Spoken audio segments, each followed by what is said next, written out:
webinar producer for today's session. Before we get started, I want to encourage all of you to connect and engage with us on social media. On Facebook and LinkedIn, follow us at Campaign for GLR. And on Twitter, follow us at Reading by Third. Please use the hashtag GLR Week and Bright Spot Silver Linings to share any thoughts you may have. And before we start, I'd also like to share some housekeeping tips. First, we'd love for you to introduce yourself. So please use the chat box at the bottom of the screen to share your name, city or state, and your organization. Be sure when responding to select both panelists and attendees so that we all know who is here. The webinar is being recorded, and a link to the recording, as well as any slides, resources, and panelist bios, will be sent in a follow-up email to all who registered for this session. And lastly, we'll be posting a brief on-screen evaluation during closing and highly encourage you to respond. This helps us with our commitment to continuous improvement. Again, I'm excited to welcome all of you to GLR Week 2023 with the theme of Bright Spots and Silver Linings. In the first half of the week, on Monday, we had a great gratitude session honoring our partnerships with public television, and then a governor's conversation focused on finding common ground. On Tuesday, we first looked at two-generation strategies alleviating poverty, and then explored the causes, consequences, and costs of children being locked out of literacy. All recording speaker bios, slides, and details from these sessions can be found on the GLR Week microsite linked in the chat. Following this session, this afternoon at 3 p.m., we'll do a deep dive into AI as a tool that can potentially help the adults helping children. And tomorrow we'll have two exciting sessions. First, a session on bright spots and groundwork, what's working in communities, followed by a conversation on global perspectives on post-pandemic academic recovery. Registration and information for these sessions will be posted in the chat box now. And lastly, I wanted to highlight many of the state events that are occurring this week. Many states across the US are either highlighting or promoting or hosting events, and they highly encourage you to come. The link to the special website dedicated to these state events will also be posted in the chat box now. And joining you now is Emily Samos, Senior Consultant with the Campaign for Grade Level Reading. Thank you and enjoy the webinar.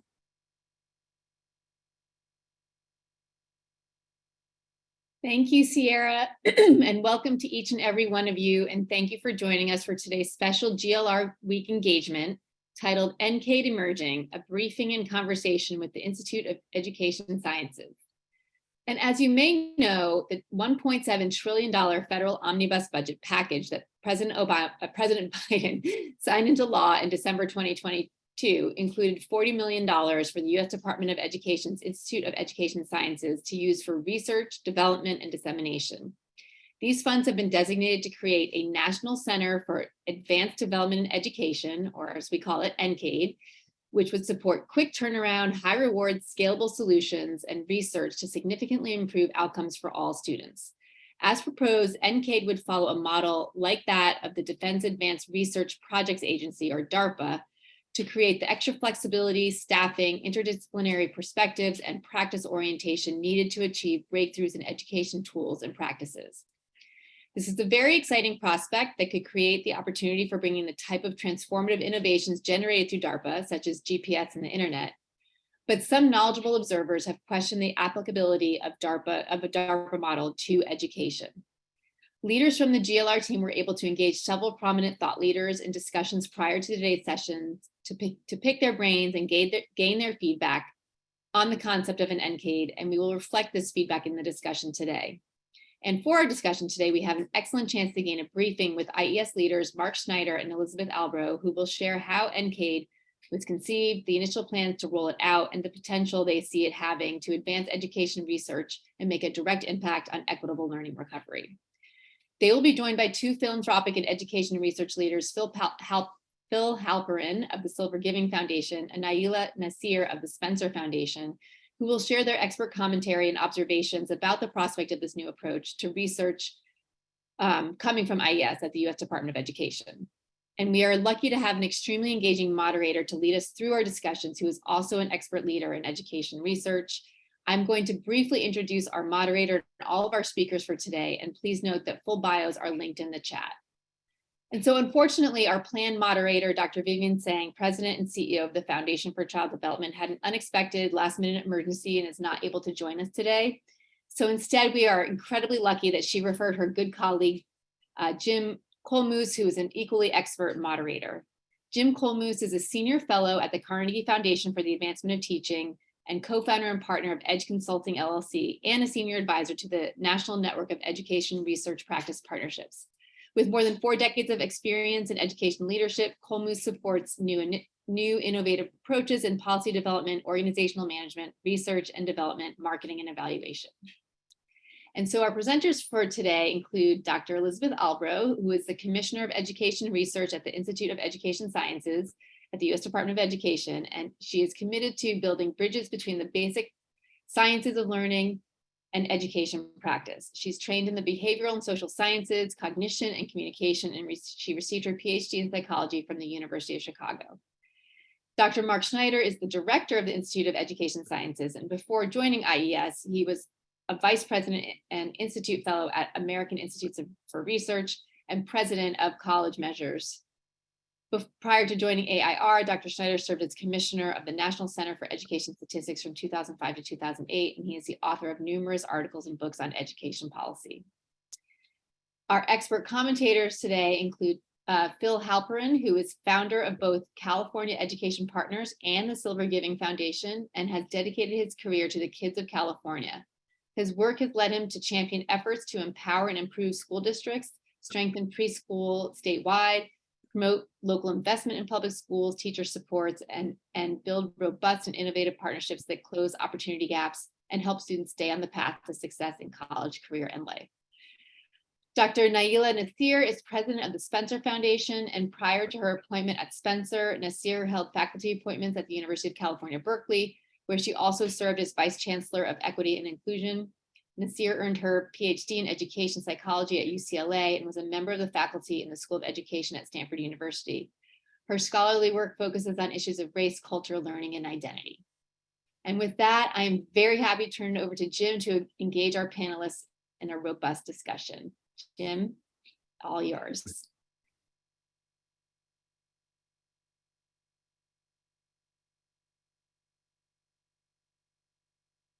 All right, thank you, Emily, and it's just such a pleasure to be here. I think if any of you know Vivian Tseng, you know it's impossible to replace her or even fill in for her, but I'm going to do my best today, and then I'm just really pleased and excited to be here with you to have this conversation with these illustrious leaders in education research. I would say, just as a few framing comments, that we are indeed at a pivotal moment for education R&D, whether it was spurred by the pandemic and the recovery issues that so many people are examining right now, by the racial reckoning and systemic changes that are underway, or whether it's just a combination of a lot of different factors. But there is a flurry of activity going on in education R&D right now. You can think about the Advanced Education Research and Development Fund, the Transformative Research Initiative that Spencer Foundation is undertaking, the Collaborative Education Research effort that Hewlett Foundation funded, the National Academy's report on the future of IES that spurred a lot of interesting conversation, the Alliance for Learning Innovation, that's an advocacy organization that's really trying to promote these ideas that we're going to be talking about today. There's even an initiative called Democratizing Evidence that I'm a part of through a Funders Collaborative.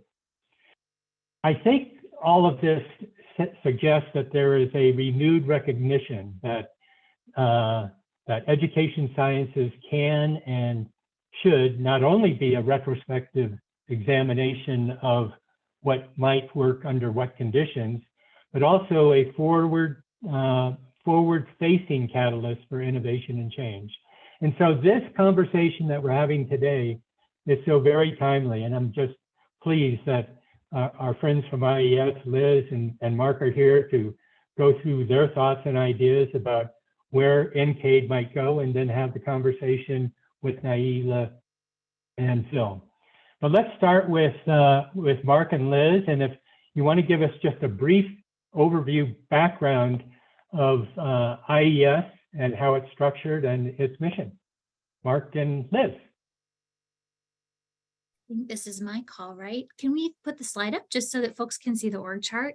So I'm going to just do, for those of you who aren't familiar with IES, the Institute of Education Sciences, and the work that we're responsible for and the work that we've been doing, wanted to give you just a few orienting remarks, and then I'm going to turn it over to Mark. So for those of you all who don't know what IES is, we are the independent research arm of the U.S. Department of Education. We are nonpartisan by law. And we are organized, we have 4 centers that report to the Office of the Director or to the Director himself, Mark Schneider. Mark is advised by the National Board for Education Sciences, and there are 3 deputy directors, and we're missing one on this box because it's a brand new addition. So we have a deputy director for administration and policy who helps us manage our budget and what we're going to be doing. We have a deputy director for science who manages our peer review process and our independent publication authority, which is a key critical dimension of the work that we currently do. And we have an office of communication, which really helps us make sure that we can share what we're learning, what our scholars are learning widely and broadly with the community, and that we have opportunities to engage with the community. All of the work that happens at the center level happens in one of the 4 centers below. On my left, but you're right. No, it's all on everyone's left. The National Center for Education Evaluation and Regional Assistance, which we don't include because it makes it too long on this slide. NCEE is responsible for the regional educational laboratories and the work that they do. It is responsible for ERIC, which those of you who are educators on the phone may have used ERIC to find resources to support you.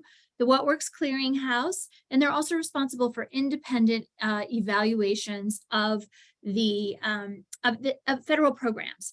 The current commissioner for NCEE, Matt Soldner, is also the department's evidence evaluation officer, and he and I spend a lot of time working with our colleagues in the department about evidence building and thinking about how the work that we're doing at IES can feed into the broader work of the department. The National Center for Education Research, where I sit, is responsible for managing discretionary grants, both in research and research training, across a broad range of topics and a broad range of different types of research. And our real goal is to meet the mission of the Education Sciences Reform Act and make sure that we're generating information and knowledge that is meeting and addressing the needs of our scholars, and that we're doing work that's forward-looking and building out things like methods and training the next generation. Our sister center, I'm going to skip over NCS just for a second. NCSR, the National Center for the Special Education Research, is also doing similar work to NCER, but with a specific focus on populations served through IDEA, students with disabilities. And then I'm sure many of you are also familiar with the National Center for Education Statistics. NCES is a statistical agency that sits within IES, and what NCS does is it gathers and describes what's happening out there in the education world, sets the framework that we in the research centers are trying to respond to. So I'm sure you're familiar with NAEP, for example, and NAEP comes out of NCS. And with that, I'm going to turn this over to Mark. I don't know if you'd like to elaborate upon anything that I said, but that's our general framework. And NCADE's, the hope is that it would join the list, the line of centers along the bottom. But Mark, take it away. Yeah, so thank you, Liz. As Liz just noted, the goal ultimately is to put a 5th box on that row with NCEE, NCER, et cetera, and it would be called NCADE, which varies a little bit from the education comes later in it rather than the 3rd letter or the 4th letter for NCSR. So why now? What's the goal of NCADE? So first of all, DARPA is one of the most distinguished agencies in the country. It's invented many things, the model of rapid turnaround, high risk, high reward investments, risk-taking, or all kinds of things that are usually not found in most government agencies, right? In particular, the embracing of risk is something that is pretty rare in other agencies, but DARPA is built around the fact that most things fail, and that one of the goals is to learn from failure. So the fact of the matter is that failure is very common in any kind of education, in any research endeavor, pharmaceuticals, physical science, biological science. And the fact of the matter is that this happens, and we have to learn to live with failure and to learn from failure. So part of what NCADE is would be high risk, a high reward. I mean, one of the things that seems to be missing conveniently is we tend to talk about the high reward, but we also have to always remember that part of the model is actually high risk. Conversations about something like NCADE or ARPA Ed started when I was in the Department of Education in 2004. We started discussions of that during the Obama administration. It was accelerated. And EIR, so first I3, again, for those of you who've been around for a while, I3 was an attempt to instantiate the ideas of ARPA Ed that turned into EIR, and the ARPA. So ARPA Ed is back in the air right now in a very big way, and there are ARPAs showing up in many places. So DARPA was the original ARPA E. They stole our E, by the way. So that's ARPA Energy is, I think, the second ARPA created, and the second most well-funded. And then depending on the agencies, the ARPA Ed, we talk about ARPA Ed, but NCADE, but there's ARPA I, ARPA T. There's many ARPA agencies are beginning to show up across the government. The Office of Science and Technology in the Executive Office of the White House has been extremely helpful in terms of pushing forward the idea of ARPAs. So what exactly would ARPA Ed do? So there are a couple of things. So the first thing is we're looking for a much more modern and transformed education R&D infrastructure. So we have spent a long time, 20 years, 21 years now, in terms of doing basic research that is designed to change facts on the ground, but it's very heavily into basic research, long-term, 5-year studies, and the ARPA model is much more rapid turnaround. We've been experimenting for the last few years with how to increase the speed of education research. So some of you maybe know about the X Prize that we announced a few months ago, and that was designed to use digital learning platforms to develop to deliver and then to replicate experiments in a rapid cycle way. And that X Prize was awarded I think in June or May. We've done other investments in digital learning platforms, all of which are designed to increase the speed of experimentation, of different interventions, so that we learn fast, we fail fast, which is one of the most important things of what we're trying to do. And then we figure out what works, and then we replicate, right? And this is incredibly important. This is really important in any successful science. You need replication. There are replication crises all over the sciences across the nation. My joke is, which is a sad joke, is that we don't have a replication crisis because we don't replicate, but we need to replicate more. And that's the only way we're going to find out what works for whom, under what conditions, which is the mantra of IAS. So a reality check, we've been working, and Jim noted this earlier, we've been working to try to get NCADE to be a reality. Right, so we chose to call it NCADE rather than ARPA Ed, but we talk about them almost interchangeably. And we've been working really hard. Jim has been very helpful. So other organizations trying to push this idea, we've gotten pretty close. And in terms of getting this idea into the public domain, in front of Congress, because ultimately what we need is legislation to create NCADE. So the two avenues in which this might happen is the reauthorization of ESRA, which is the foundation legislation that created IS, and the 4 centers. Actually, NCADE came later, but the centers have to be in the legislation. So there has to be authorizing legislation. So one avenue is to put NCADE into ESRA, the reauthorization. The department has been incredibly supportive of this, up and down throughout the entire Department of Education. They've been incredibly supportive of this, and our proposals that are going to the Congress to create this NCADE within IAS is established, I would say. The second avenue is independent legislation to create NCADE, and that would be the NEED Act. I think Emily sent some link to the NEED Act, and that's separate legislation that would create NCADE. The reality is that that's going to be a hard push. So we're worried about whether or not we'll get it next year. But the fact of the matter is, as Jim noted, it's in the air, right? And we get support, again, through the department, through many organizations are supporting the creation of NCADE. So I don't think we'll get it next year, but we will get it. I'm almost certain that we will get it.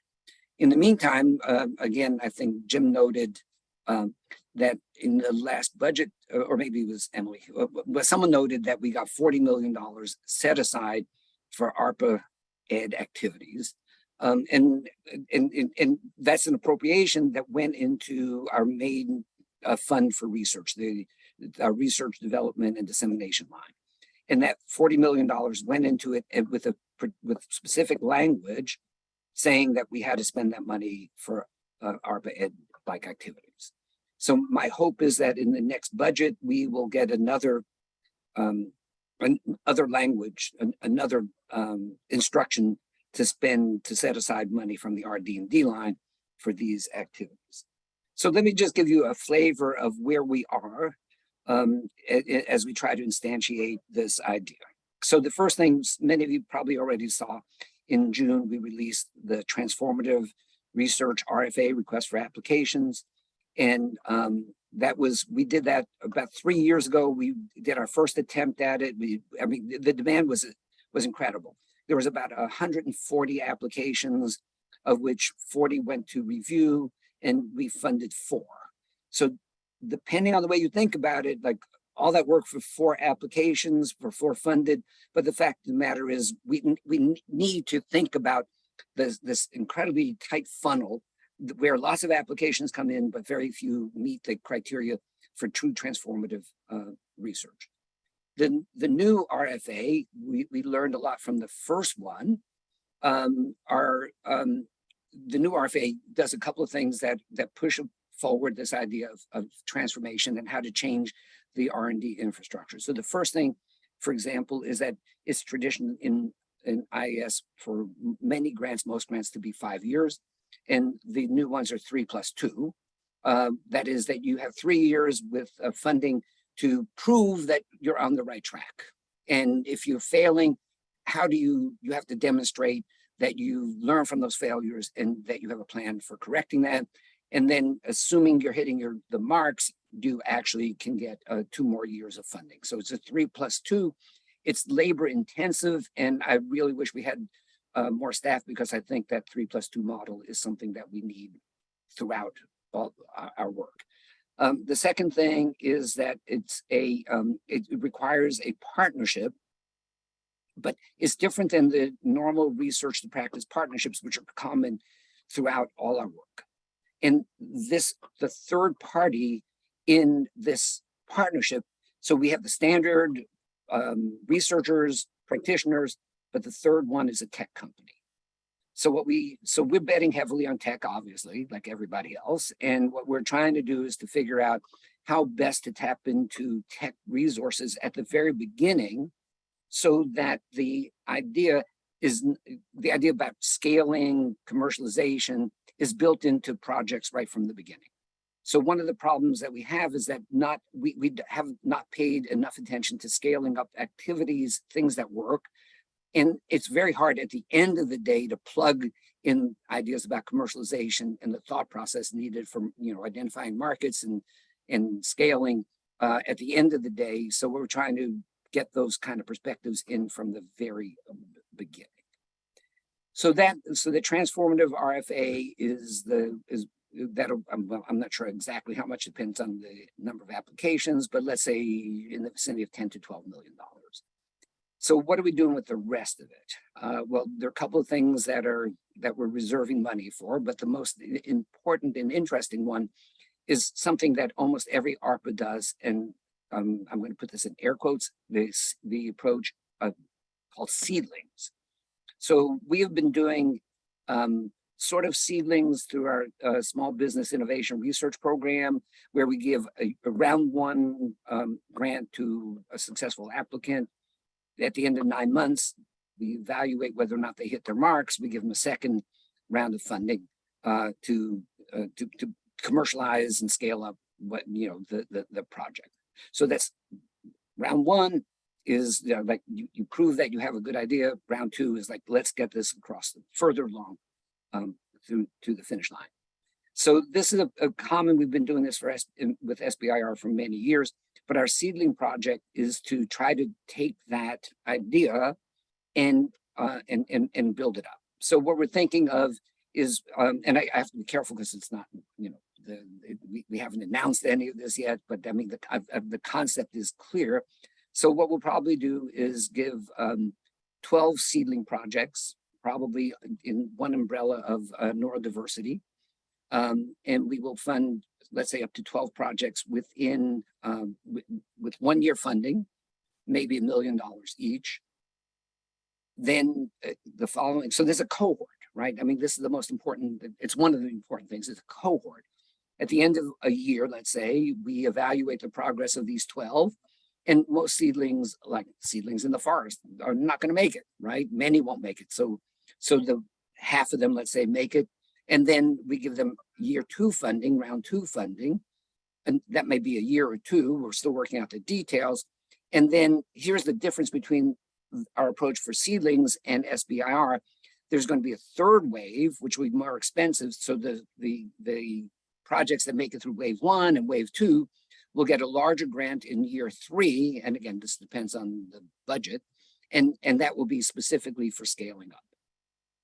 So you can imagine year 1, next year, 12 seedlings. The following year, we're doing year 2, but then we launch another cohort of year 1s. So in a steady state, we'll have, let's say, 12 year 1s, 7, 8, 6, 8, whatever, year 2, 4 or 5, year 3, but the year 1s now become year 2, et cetera. You understand cohort models. And that. Hey, Mark, I have a, can I just interject here? I just have a question real quick. The idea in the partnership that you described, traditionally researchers and practitioners, end users, the commercial partner, the third, is that done in DARPA? Are the commercial, providers engaged? Yes, and yes. If it's done in IES, does that raise any red flags, or is that a difficult thing to do? I guess. Well, I mean, so look, I mean, as you know, Jim, we've been doing the research to practice partnerships for a very long time, right? And they're essential. We can't do our work without practitioners involvement. So the question is that, and I want to be very careful about this, right? NCADE is an experiment. In fact, everything we do should be viewed as an experiment. So, excuse me. So we believe that bringing in tech companies, commercial companies from the very beginning is essential so that as we think about these projects, we're thinking about ultimately affecting not 500 students, not 5,000 students, but ideally 25,000 or 50,000 students. And the best way to do that is to think about what the market for these particular innovations are. It's extremely frustrating that we have quite honestly, most things don't work, but the things that work, right, they're not affecting the world the way they should be affecting the world, because we haven't thought systematically enough about how to make sure, again, that we go from 500 students to 5,000 students to 50,000 students. And I'm going to ask Liz to talk about a couple of the examples that we have, that we've actually been able to do something that looks exactly that are exactly what we should be doing for almost all our work. Liz, do you want to talk about? Sure. Now, I don't know if I'm going to talk about what you want me to talk about, but you'll tell me if I'm on the wrong place. But Jim, I was just going to say, like, in terms of the industry partnership for the transformative research competition, so that is out in the field right now. And so in some ways it's an open question, right, as to whether it will work. But our hope is to reduce the time, right? So one of our real charges, I'm losing my words already, is to move more quickly, to make sure that the timeline that it takes to get high quality evidence-based work into the hands of practitioners can be truncated in terms of the amount of time that we need.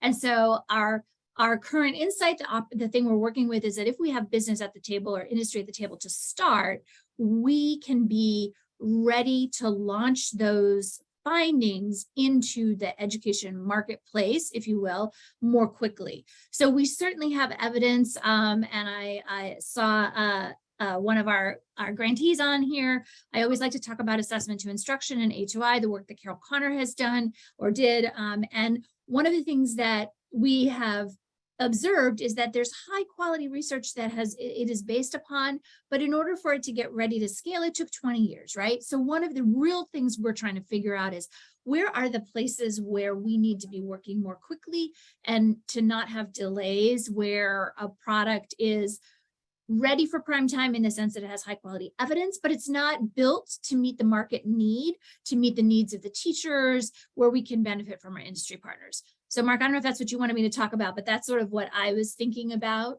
when you were talking. It's good enough. That was good. Could I just ask another question about that though? Some people have characterized the view of the future that NCADE would take is kind of looking to the horizon and beyond the horizon. You know, people don't even see a problem out there or a need out there, but NCADE would be ahead of that. So that's one way to look at it. But at the same time, then how do you figure in the needs of the end user, the people that will ultimately be using this, if their needs are immediate? There's sort of this tension between the long term and the immediate. How do you resolve that? So there are two parts to that question. One is the time horizon, right? And the other one is, how are the ideas and how are the goals of different programs structured? So the time horizon is always difficult. And the fact of the matter is that part of what we're trying to do, of course, in using digital learning platforms, is to increase the speed of which we identify things that work, right? So we have spent 20 years and we've built very strong foundations in basic research, right? And not in all areas, but in many areas. I'm gonna grossly simplify, but I would say that the balance of basic versus applied research in NCER is maybe 80-20, 75-25. I mean, we've been mostly geared towards basic research. NCADE would flip that around, right? I think it has to be something like 75% applied, 25% basic, and ideally, it could be even less than 25% basic research. It should be drawing on all the work that NICSR and NCER has done. I mean, there's no question about that, but I'm going to assume that there has to be some freedom to do basic research in however much money we get for NCADE. But the goal is totally different than building the scientific basis, the basic research work. So to the extent to which we start thinking about applied research, I think and again, I'm just going to follow up on the work that we've done with digital learning platforms and the whole thing of rapid cycle, fail fast, learn, replicate. So I think that the part of the goal of NCADE is to reduce the time that it takes to get work which is based on strong evidence from NCR or NICSR or wherever, right, reduce the time it takes to get from those insights into a product that is on the street, if you will. So the other thing, I mean, the second part is like, where do ideas come from? So that's an interesting problem, right? So you know that our model is almost exclusively field driven. So we put out an RFA, for example, and it says, here's the field, this is the problem. And we may suggest some areas that we think are the most important areas of work. But ultimately, we rely on the field to generate those, the questions and the research proposals. So I think, and we've been struggling with this for a long time, right? What's the definition of the field? How do we broaden the field? How do we make sure that, many more voices are represented in the field and in those discussions? That's hard, right? I mean, we've been, again, I'll turn it back to Liz, because we've done a lot of training sessions. We've done a lot of outreach activities to broaden the field. And what the extent to which we're successful is less than we want, quite frankly. Liz, do you want to add anything? Sure. I think, so, Jim, when you first asked your question, I guess I was thinking that when Mark and I talk about what our vision is for this, we're really thinking about building out a portfolio of work, not only in NCADE, but Mark alluded to this in terms of thinking about the current and important and critical functions of the two research centers.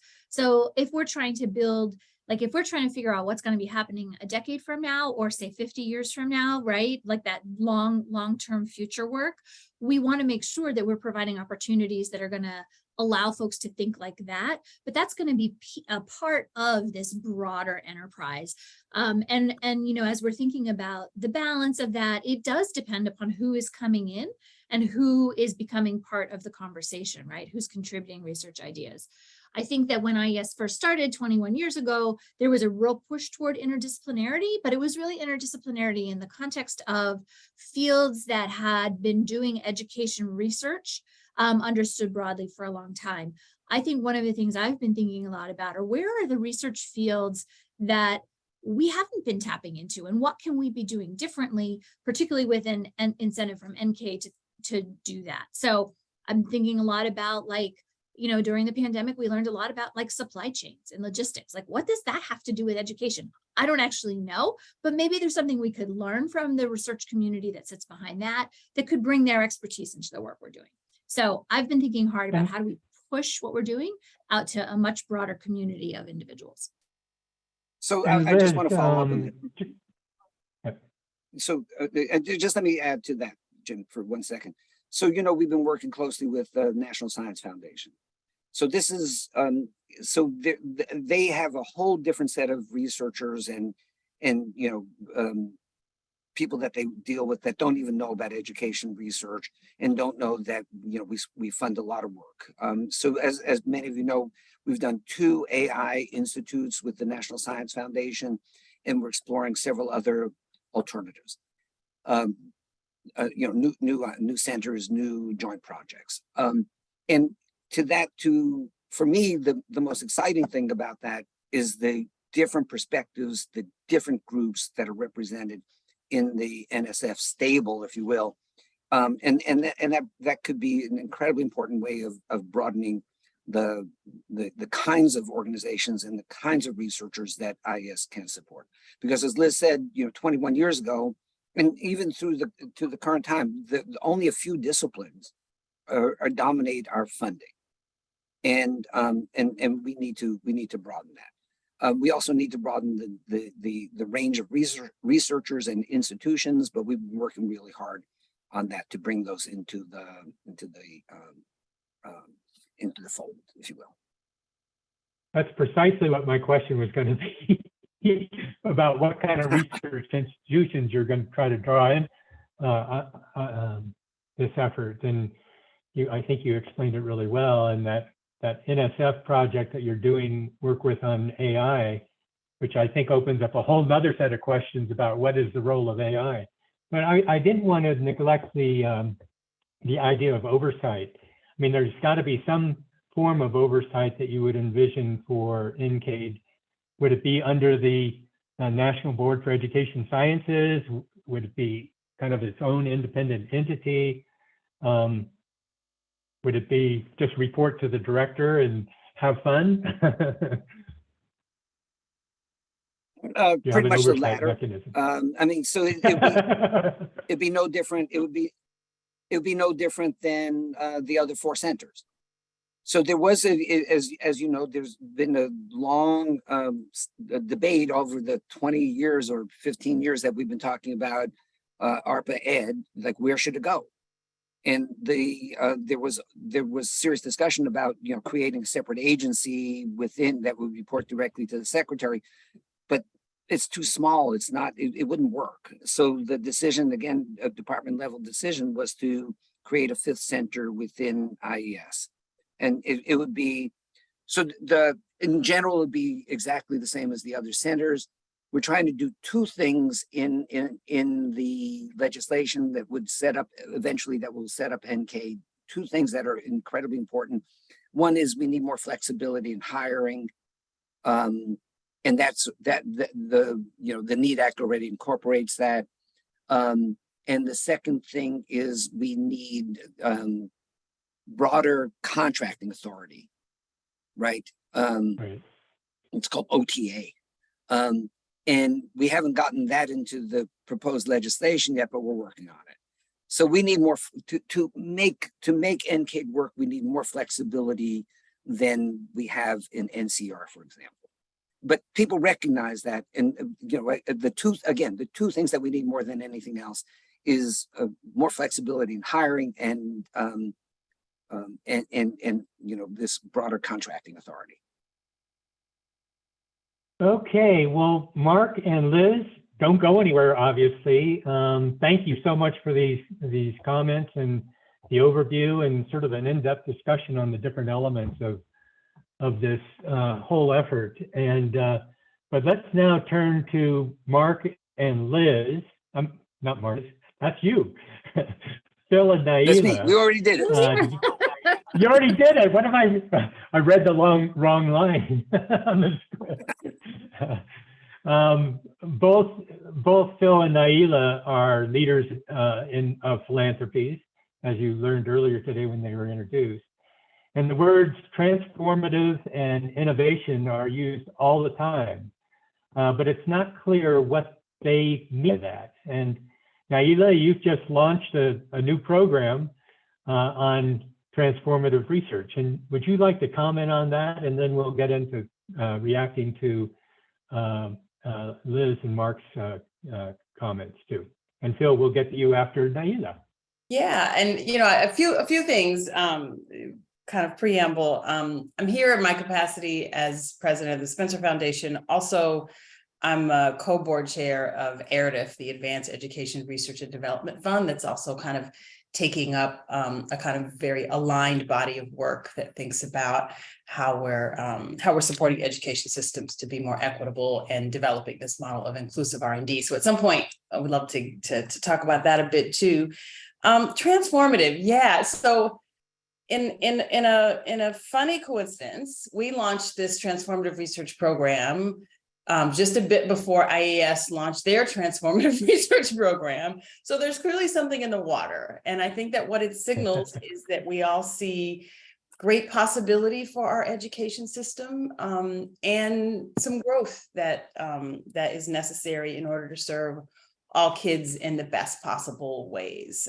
So for us, what we're trying to signal with our use of the word transformative is research that supports change to education systems for equity. And for us, our education systems really need to better reflect what young people and their families want and need. And so there's 2 aspects of that I think are really important for us. One, systems change. So we're thinking about how does research become a part of working alongside stakeholders like families, communities, educators, systems leaders, so on and so forth, nonprofit orgs, to develop approaches that result in changes to practice and policy that improve access to deep learning. So that's kind of A.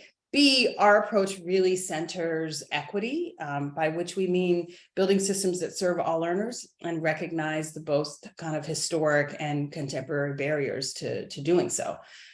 So that's what we mean by transformative. We put some stakes in the ground about what we think gets there, including, as I mentioned, that deep collaboration that Mark and Liz talked about as well, that researchers can't do transformative work by themselves in the ivory tower and need to really be working alongside from the very beginning with people who would be who are facing the challenges, opportunities that exist in education systems kind of at the front lines. And I'll stop there and make some space for Phil. Bill, I mean, you've been engaged in research practice partnerships for quite some time through California Education Partners and some really terrific collaborations there.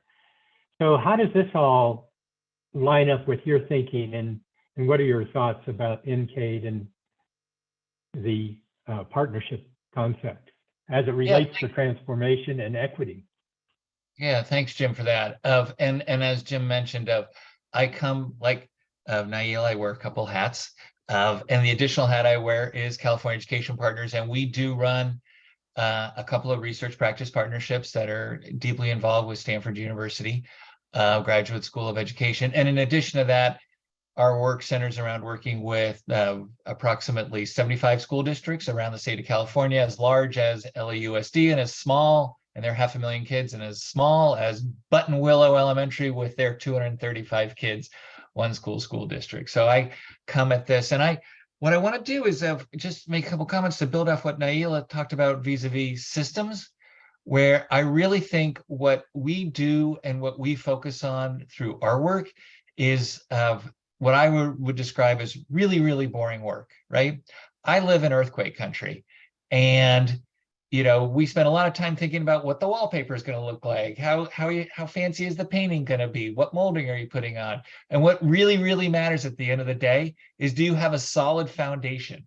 Have you built a really great building that you can then decorate and do wonderful things? And what all too often happens is people don't attend to that. And the corollary with education is we don't spend enough time really deeply examining and building practitioners' capacity around systems building and systems change, right? We like new curriculum, we like new technology, we like new pedagogical practices, but if you layer on top of an incoherent system, it will prove ineffective. And I think that's what we've been doing for all too often in education, is not attending to the systems change. And so what we do is we work deeply with our districts, with them developing their own, in their own context, a way of doing, a way of being, where they integrate change, where they integrate technology, whether it is, so they can ingest it. And so with our research practice partnership work, we think, similar to what Mark and Liz talked about, we think around scale and spread from the jump, right? If you're not thinking about that from day one, you're going to be bound for failures. And our bets are not on technology as much as it is on systems, right? So, and a key piece for us in terms of truly launching things that are transformative, Jim, is all of our work, you have to, when the work that we fund, the work that we do, we have researchers and practitioners come to the table together, co-develop whatever research project they are working on together. And so it's really, and it frequently, Jim, actually starts with the practitioner. The practitioner has a problem of practice, has a problem of system, have a problem of whatever it may be, and the two of them apply together, right? And we used to do the reverse.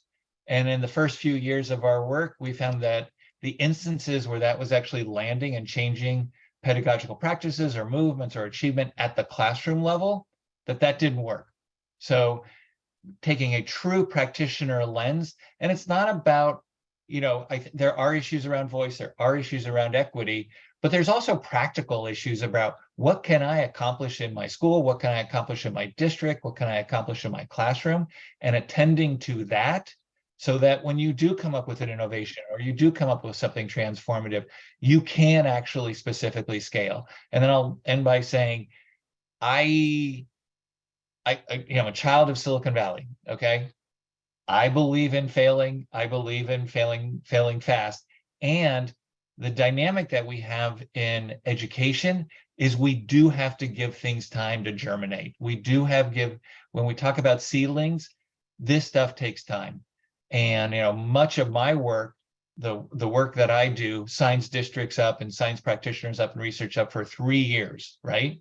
And we expect much of those 3 years to involve a high degree of failure, but we look at failure as learning.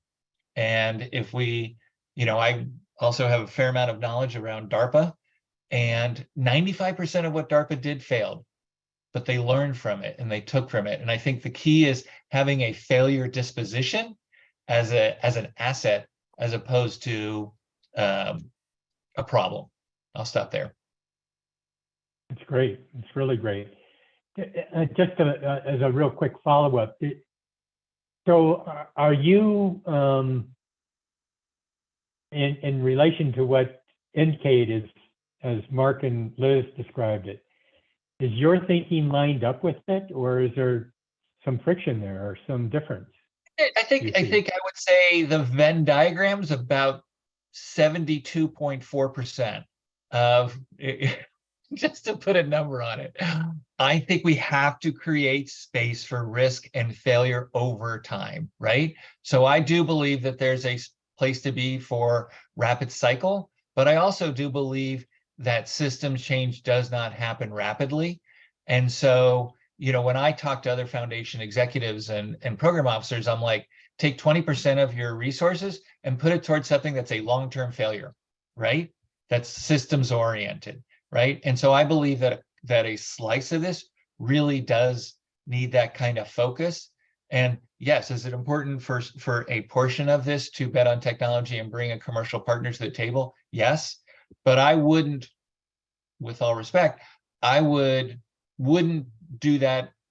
And I know Mark's not presenting that that's the sole focus, but I would make sure that that balance is right. Living in Silicon Valley, there's just a lot of technology folks who they're just running around with a new idea. And it's like you putting a Christmas tree ornament on top of a Christmas tree that, looks like Charlie Brown's Christmas tree. And so I just believe we need to sprout some really good Christmas trees so the ornaments that we put on top of it shine brightly. How's that for a metaphor? Whoa. Now, I'm just going back to the with your Christmas, And I'm Jewish.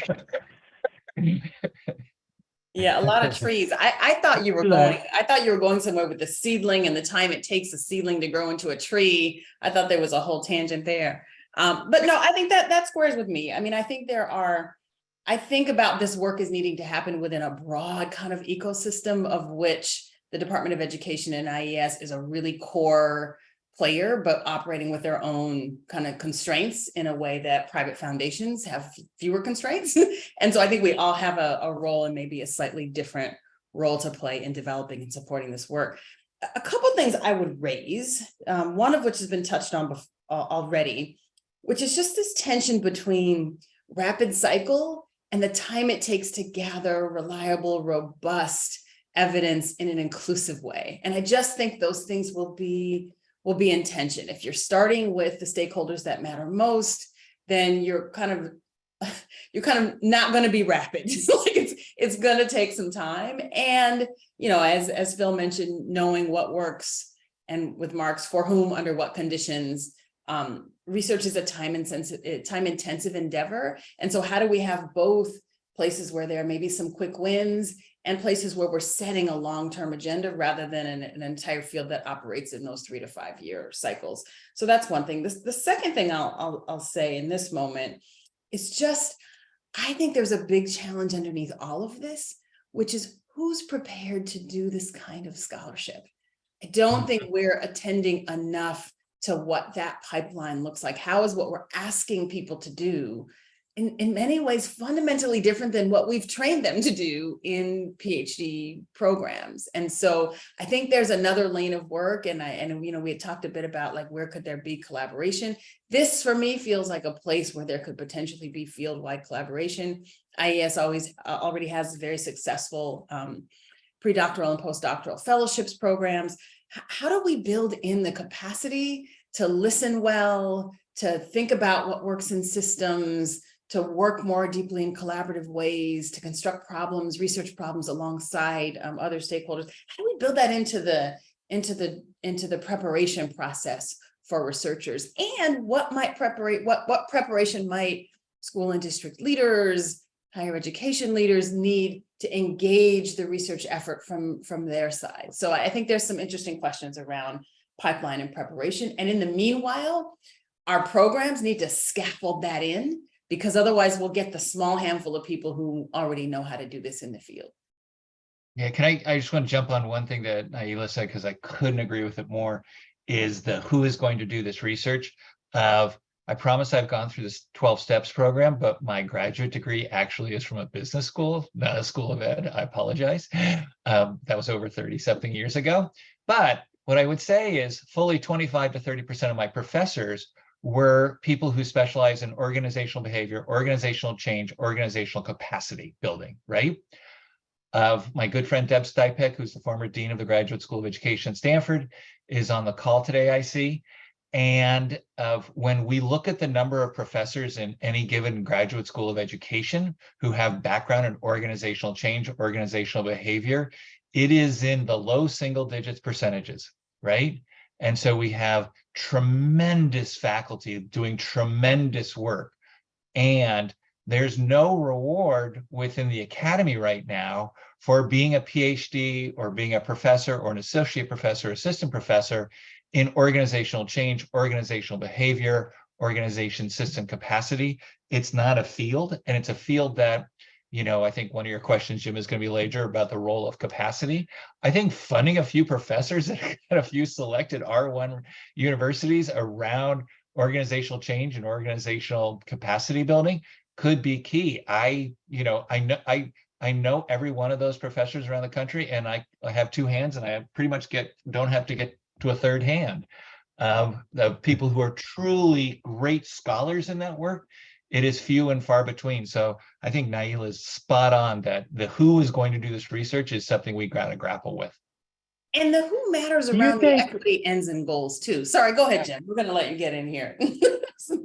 Well, hold that for just a second. I was just wondering, the idea of bringing commercial interest technology companies into the partnership arrangement, would that bring in or influence the way research is conducted then? Because they have their own R&D enterprises, and, you know, obviously, Phil, you know that. Do you agree with that, the triumvirate, as it were, the researchers, practitioners, commercial interests? Sometimes. Yeah, but everything in our field is sometimes, right? Yeah, exactly. My partner in this work, Laura Schwam, who's the former superintendent at Garden Grove Unified, one of the higher performing school districts in California, always say a fool with a tool is still a fool. And not that our teachers are fools, but all that is to say is if you don't have something that a system that can then ingest that and use it widely, it's going to be tough. And so I think I will say that the field of technology, nonprofit and for-profit innovation work is making enormous strides. I think they're actually out ahead of where the system is, right? To do it, actually do the work, right? And so I think the more time that those individuals spend time in school districts with practitioners, understanding their lived experience, of the better. And they're running really fast, and they often don't have the time to do that. So we really need to think deeply about how we create the incentive structures, right, both public and private, for them to give them the time and space and the access to spend time with the lived experience of a practitioner. Like, you go to some of our more rural California districts, right, and you give them A, B, and C, they're going to look at you like, I don't know who's going to mow my lawn tomorrow. Who's going to drive my bus tomorrow? I mean, understanding the lived experience of a school district is something that I think is often totally not appreciated. I mean, I would agree that technology is not the end all be all solution. I don't think Mark is arguing that. I would also deeply agree that people developing technology tools need to be doing so with scholars and practitioners and communities at the table, lest they develop things that don't connect, aren't useful, don't hold deep learning at center. So I think that trio is really important. And there's a comment in the chat about also thinking about the other maybe more detrimental impacts of technology on education, like holding that as well. I think we need to be holding both of those things. Yes, being mindful that technology tools are going to be developed. They can be a great asset in classrooms, and they can do damage in other kinds of ways that we need to be mindful of and be holding. And, you know, back to Phil's earlier point, introducing fancy things into systems that aren't working well isn't gonna be the best fix. So Naila, you were going to make a.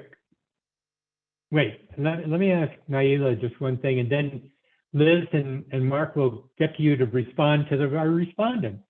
But Naila, I interviewed before that you wanted to say something, and I don't know if you remember what it was. Yeah, I was gonna pivot us to talk about equity a bit, because I think that it connected to me to the point about who's going to do this work.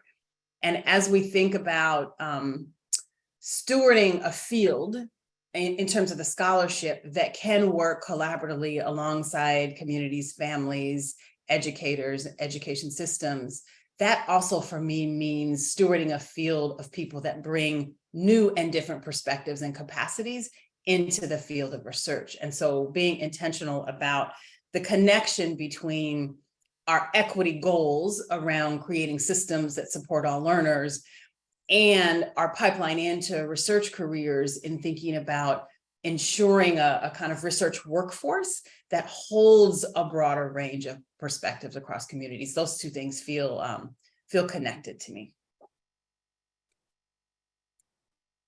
Yeah, and the term equity, Mark, when you and Liz were talking, I didn't hear that word very often in your presentation. Is equity central, do you feel, to the NCADE effort, or is it just one of the ongoing themes?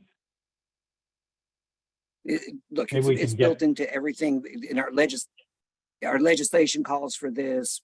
Our work endorses it. I mean, I don't think, and many of you know, the SEER principles are governing the way in which we approach our work, and the latest principle was an equity principle. So it's there, right? I think it's one of many goals that we're pursuing. So I think we have to keep that in mind. I want to comment on a couple of things, because I think you want us to start wrapping up so we could open it up for the audience. So the first thing, that's most important is to remember. So IS is, one of the largest investors in education research in the world, quite frankly. Mm-hmm. And when so we've been talking about a piece of the portfolio, right? So we have to remember that we're doing 5-year projects and 3-year projects, and then we're doing seedlings, right? I mean, and this is part of the problem that I think was a problem in IES. We were never thinking of this as a portfolio of work that balances short-term and long-term, high risk, low risk, high reward, et cetera. And I think one of the most important things, and Liz has been really helpful in this, is like to start reimagining the $100 million a year that we spend now as a portfolio. And again, if you look across the portfolio, you'll see short-term, long-term, high risk, low risk, et cetera. So that's that to me is the most important thing. The second thing is we have been working pretty hard on trying to diversify the education research workforce, right? And Liz could talk in more detail about that. But it's hard going, and it's hard because of the structure of science, right? Most money goes to R1 universities, and within R1 universities, the same people keep showing up over and over and over and over again. It is not a problem just in education; it's a problem in every science. R1s win.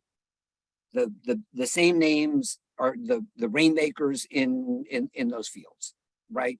So we've been trying to figure out how to do this. We talked to Naila over the years, you know, and we'll continue to talk to her. Maybe we could actually do something together finally. I mean, the COVID just ruined so many things. We were close about how to coordinate outreach activities, and then COVID, boom, you know, that was the end of that. But COVID's over, so we need to start thinking again how, you know, Naila's approach and the work that we do could augment one another. The final thing that I want to talk about, which I just mentioned in passing, was the AI institutes that we're doing with the National Science Foundation. And we funded 2 of them, and the one that I'm going to talk about is the one on speech and language pathologies. So for me, there are 3 things in that work that are I think illuminate the future of where I think we need to pay more attention. So this is the problem with speech and language pathology, but it's not just them, right? So what happens is there are millions of kids with speech and language pathologies and very few school pathologists to deal with that. So what happens is that assessments are, you know, too superficial, treatment plans are too superficial. And then on top of that, we take these instructors, these teachers, these pathologists, and we say, oh, by the way, at 10 o'clock tonight, you have to fill out, you know, an IEP, or you have to do this, or you have to do that. And they spend 50% of their time doing paperwork, which, I mean, if you think about this, this is crazy. So there are about 7 strands in this AI Institute. 3 of them I want to highlight because I think they're fundamentally important. So one is a universal Mark, I want to move to the audience here in just a second. So if you could do this kind of quick, we got about 30 seconds. Okay, so A, universal screening, AI assisted universal screening. B, AI treatment plans. Medicine has been doing this forever, right? So we do that. 3, taking generative AI to generate IEPs and take care of other paperwork. To me, those 3 things alone do 2 things. 1, increases the individualized instruction and individualized treatment of students, which is what we should all be aiming at. And the second thing is it frees up teachers and pathologists to do the work that only they could do, rather than burdening them with, you know, with paperwork and more paperwork. So those 3 things seem to be part of the future. That's great. It's really terrific. I want to, Liz, do you have any comments you want to make? I want to turn to Naila and Phil for one last question, then we'll open it up to the whole group. The one last question is going to be, what should the role of philanthropy be in all of this? But Liz, do you have something you want to add first? So I will say only that I have actually been thinking a lot about building capacity in terms of what do we need to be thinking about in terms of building capacity for folks to be ready to embrace this kind of new change that we're talking about, or this new way of thinking about the investments we make. So Naila, there will be more conversations with you once again about thinking about how do we think about bringing new folks to the work that we all collectively are doing. Great, looking forward to Naila? First of all, I would like to tell Phil, you do not have claims to Deborah Stipek. I have claims to Deborah Stipek. She was my first dean as an early career scholar. So just let that be known. Second, the role of philanthropy. I mean, I think philanthropy is an incubator, right? Like when we think about, and I think in some ways we kind of have to differentiate between private philanthropy and public philanthropy because the scale of the work is so different and the roles are slightly different. I think philanthropy offers time, space, resources to experiment, to try things, to figure things out, and to see what might be useful. And I think because we're talking about research and different approaches to research, foundations that fund researchers are going to be key in helping to craft and support this new direction. I also want to say from the Spencer perspective, our transformative research program is not us dragging the field to a place it doesn't want to go. It is us listening to what the field said they wanted their work to be able to do. When we talk to scholars across the country, particularly young scholars, particularly equity-minded scholars, what we hear again and again and again is we want our work to matter. We want our work to impact systems. We want to be a part of the solutions of what's happening in education in this country. And we don't exactly know how to do that, or those systems aren't open and available to us. So our work, and I imagine IES's work as well, is responsive to the field in terms of what scholars want and how they want their work to impact the world. So I think philanthropy is a great kind of experimental incubator space. And in the end, we got to figure out what we do with our public dollars that picks up some of the things that we incubate in philanthropy to really have kind of at scale impact to systems. That's great. Great. Phil, and I would like to announce that we're going to get into the Q&A here with the audience. He's going to come on, and if you have questions and answers, we're probably not going to be able to get to all of them, but put them in the Q&A box at the bottom of your screen, if it's at the bottom of your screen. So Phil? Yeah, I plus one to everything Naila said. What I would just add is a couple things. One is again, I come from Silicon Valley. Robert Noyce, the founder of Intel, had a great saying: is if you're only failing half the time, you're not trying hard enough. And that's actually a moniker that we have within Silver Giving. If only half our grants fail, then we haven't been doing our job. That more than half need to fail in any given period of time, and we give them time to fail. Right? We give them the resources, we give them the space, and we reward them. We say, come back to us next time, and you'll probably do something that's good, because we're going to learn from that. I would also say, to build off what Naila said, I actually believe that every foundation should just put a stake in the ground, and program officers should fight with their board and fight with their executive director and say 10% of our grant making is going to be around research and evaluation, to just learn, right? Not learn in the sake of measurement. If I could tell foundations one thing, I would say into board meetings, when a board member asks, how do you know this is going to work? That the answer is, we don't know, and it probably won't. And if we could change some of the disposition within foundations to be more risk-oriented, more learning-oriented, more innovative-oriented, because to build off what Naila said, we are peanuts. We are the smallest amount of money in the entire ecosystem relative to the public dollars. We should be the highest risk takers out there. And we need to do it with communities, not to communities. But we need to have a very different disposition that we have today. If I could add my magic wand, everybody talks about their magic wand, I would change the dispositions of foundations and philanthropy to be much higher risk oriented, much more failure oriented, and see failure as an opportunity to learn. Opportunity to learn. That's great. Okay, Emily, you got some Q&As, some Q's coming at us. So some really interesting questions, and not surprisingly, GLR audience a lot is focused on, parents, families, teachers. So first from Isabel Geffner, referencing in her work, she's looking at the What Works Clearinghouse. So she's wanting to know, how do you measure transformation? Is it based on measures already determined by the academic research complex? How is parent voice and experience? How does that factor into determining things that work and what works? So was that directed at any one of these folks, or is that Liz and Mark? That's like people producing the research work.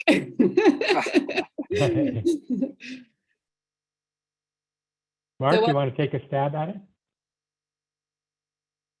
So I think, I'm going to do a reflex response, right? It's probably not careful or not thought out enough. So the issue of measurement of what matters really matters, right? I don't think there's a question about that. And it's also the case that and I'm sorry, this is going to be maybe too geeky and in the weeds, but we have, so one of our principles, one of the SEER principles, is to establish common measures. So part of the problem that and the late Bob Slavin was actually so right on this. We let people invent their own measures, and then those measures are overlined with the intervention. So all of a sudden we find many things work until we have common measures, and we compare the results of the intervention against some common measures, and we discover, oh goodness, most things don't work. So and we're going to put out our tomorrow, I think, right? This year's RFA, the big 305A, that calls for the research proposals. And I think in every single one of the areas that we are funding, there's a call for better measurement. And if you don't measure, you can't learn, right? So I think we're investing a lot of effort into better measures. And I think the idea of common measures is really important, because that's the only way we're going to be able to figure out, the only way we're going to be able to figure across things about what works, across interventions. And can I just jump in? So I think Yeah. absolutely. And I went back and I was reading the question. Yeah, Mark, while you were talking. And I think the other thing that's important is that when I think about our researchers who are creating studies, there is rarely one measure and one sort of standardized measure. So in order to understand what's happening, it's absolutely important to have additional voices, a different kind, mixed methods, if you will, approach where you're getting findings that talk to all of the pieces and all the voices that matter in that conversation. And high quality measurement is absolutely fundamental and key, and we need more of it. So I'm just going to underscore that. And so Isabel's sort of follow-up is, and she referenced the work of Dr. Ioma Iruka, who we've had as a webinar leader several times, but she's doing amazing research to reflect what works with and for families and children. So, just thinking a little bit about that piece, about where I know Liz, you just mentioned bringing in lots of voices, but we'd love to hear if there's any sort of specific, I think what Isabel's asking, any specific directive around getting parent voice into the research projects, or ways that you're framing your funding calls for funding proposals and things like that. Our funding calls are field initiated and open. And so while we talk about sort of design and we lay out particular areas where we see needs, there's not, how shall I say this? There's not necessarily a one-to-one correspondence between what we describe and what we see, right? So we need investigators to come with us who want to incorporate and include parent voice in the research that they're carrying out. If I'm answering the question, Emily. That makes sense. Thank you. Yeah. So certainly parents. Yeah. Relying on the field to sort of shape that in the way it looks, and that makes complete sense. So here's a question from your colleague Deborah. Wait, Naila, I think Naila had a comment. Oh, sorry. Go ahead. I was just going to jump in. So our program has two kind of layers. The first layer is what we call vision grants, where we do actually require collaboration with stakeholders outside of the academy, including parents and communities. And that program provides time and space for scholars and other stakeholders to work together to envision and plan a research project. That then is a feeder to our bigger grant, and potentially could be a feeder to the IAS grants as well. So kind of exciting possibilities in some of these scaffolding possibilities and pipelines. Very cool. Thank you for that. So I'm going to sort of combine this question from Deborah Steitbeck and Sarah Patterson. So Deborah's question is, could you give specific examples of innovations that have scaled? Because we keep talking about this, like what it takes to scale. So are there examples of things that have been scaled that you've seen? And then Sarah's question is that, is tech always a solution? Like, does tech have to be involved to scale? So first of all, what is an example of something you've seen, an innovation that has scaled? And then, second of all, like what is tech necessary to scale these innovations? So I asked that question to Liz, and she avoided the answer about 20 minutes ago, an hour ago. I didn't avoid the answer. I just have to be careful because I can't endorse things, right, Mark? Theoretically, no, but I did give the example of assessment to instruction. A2I is one, right? So A2I started as a research grant 20 years ago and was recently acquired by Scholastic. That's one model that we have. We also have a fluency measure that was developed through SBIR funding, and SBIR funding has been sort of one of our primary mechanisms for scaling. And that was recently acquired by Google Classroom. And so when we think about scaling, that's an evidence-based fluency measurement tool that is now embedded into Google Classroom. So I feel like that's scaled. So those are two examples that come to top of mind, but I'm a reading researcher in case you guys didn't know. So those are always the things that come top of mind. Well, And I Success didn't for answer the All second. was originally an R&D center, well, That's also an true. OERI Yeah. R&D center that blossomed into this major platform. I will say the other thing that's been really interesting and is that a lot of the work that we have been funding over the years has been, if you will, feeding into the EIR program, the Department of Education, where there is a lot more money to support the scaling efforts, right? Because again, resources constrain us. And so we see things like assessments, which is used to support middle school mathematics learning that is being scaled internationally, actually, in terms of homework and problem solving to support kids. So I don't know, Mark, I'm looking at Mark going, I'm clearly missing something. We're not in the same room. If I was in the same room, send me a note. But I just want to follow up on the connection between IS investments and EIR. I'm not sure if every single one of the EIR projects that get money or have gotten launched by us, but almost, I'm going to say almost all of them came out of work that we supported. Emily, more. Yes. Okay, so I'm going to do another sort of combination of questions here. So Amanda Von Moos, who's another one of GLR's much appreciated faculty members, has led sessions for us before. So she asked, is kind of continuing on this same thread, are there parallel strategies or programs focused on the implications for scaling tech tools on the job for teachers, staffing structures of schools, etc.?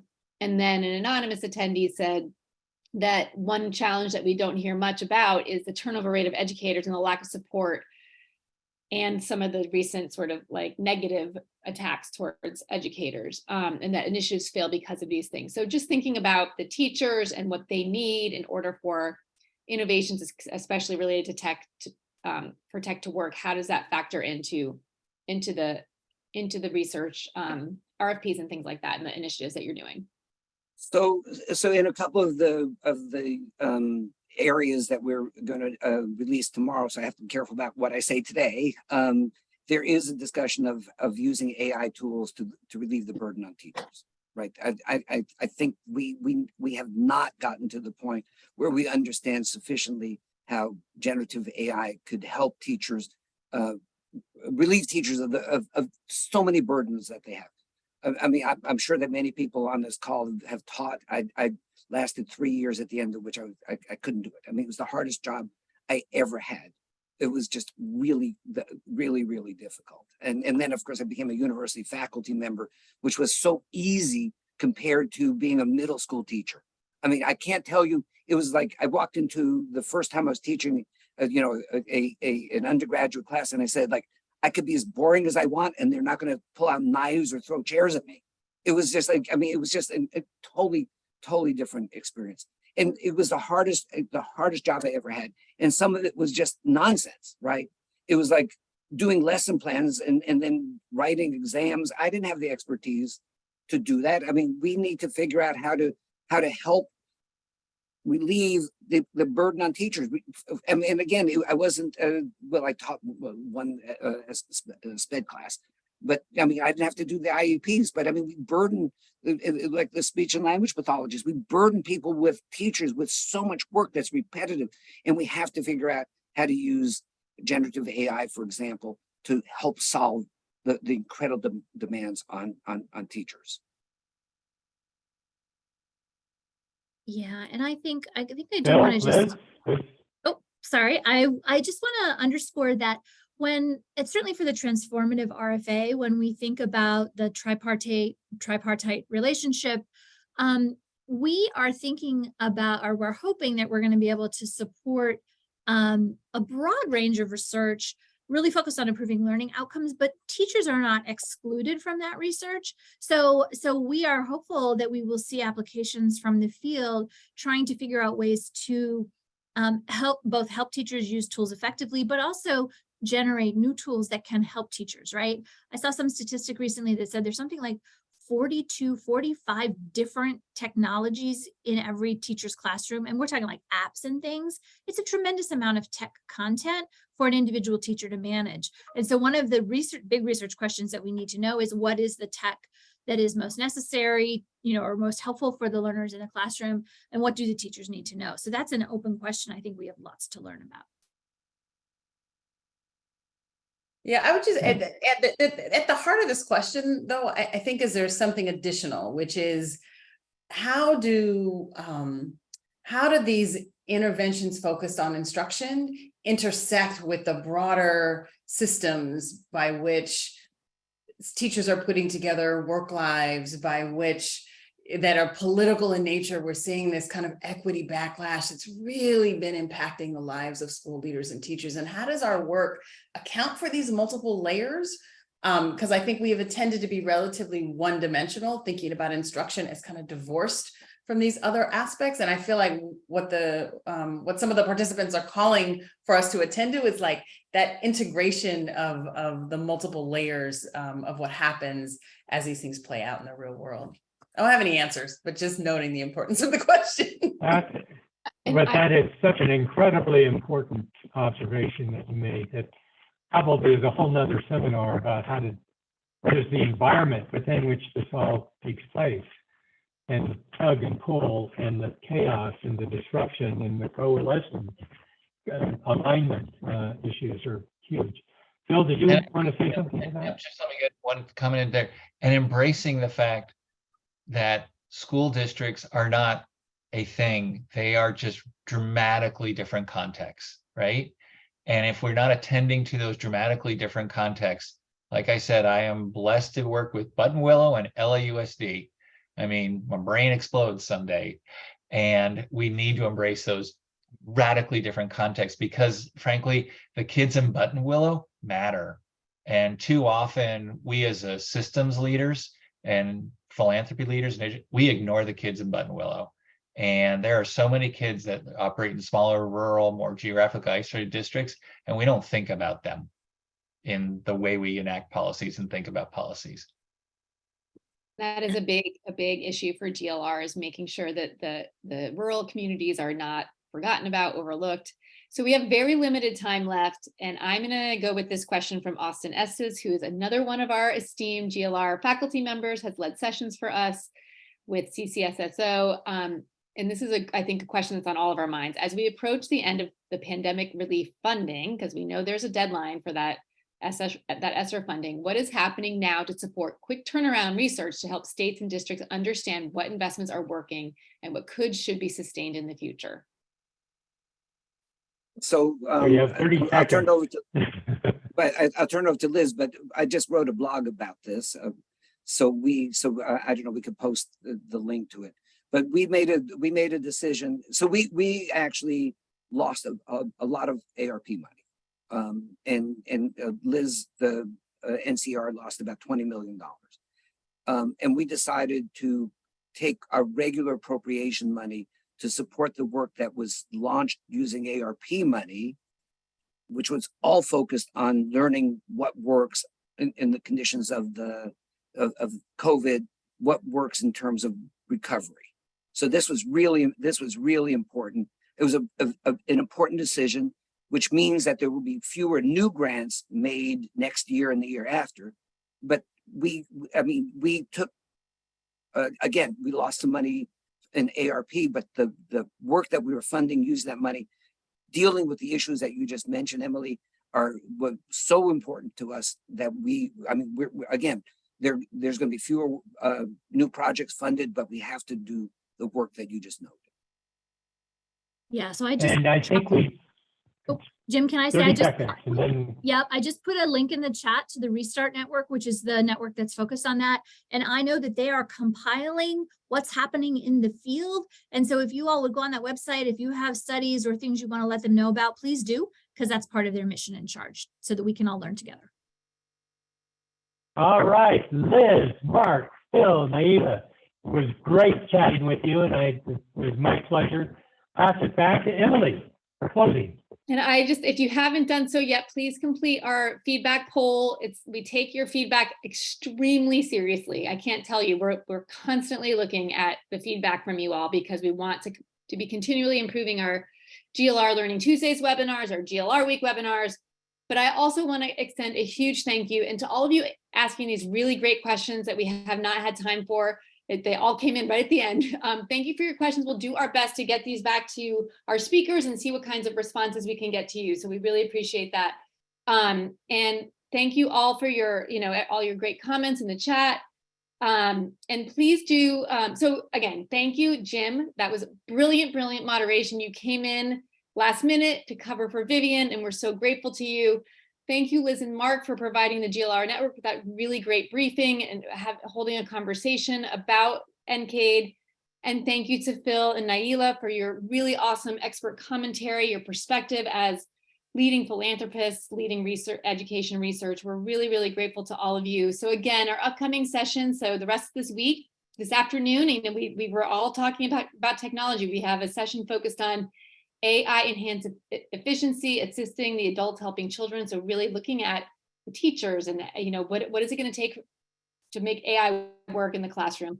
Tomorrow we have a session really looking at diving into what our communities are doing, what's working. We're going to have several of our GLR communities sharing their bright spots. And then tomorrow afternoon, we have a session on global perspectives on post-pandemic academic recovery. So we hope that you'll rejoin us. And again, thank you to all of our great speakers, and connect with us, of course, on social media. Again, thank you to our amazing speakers for your time today and for your great ideas. We're eternally grateful, and we look forward to maybe someday engaging you in a session again. So thank you, everybody, and have a good afternoon and evening. Thanks, everyone. Have a great one.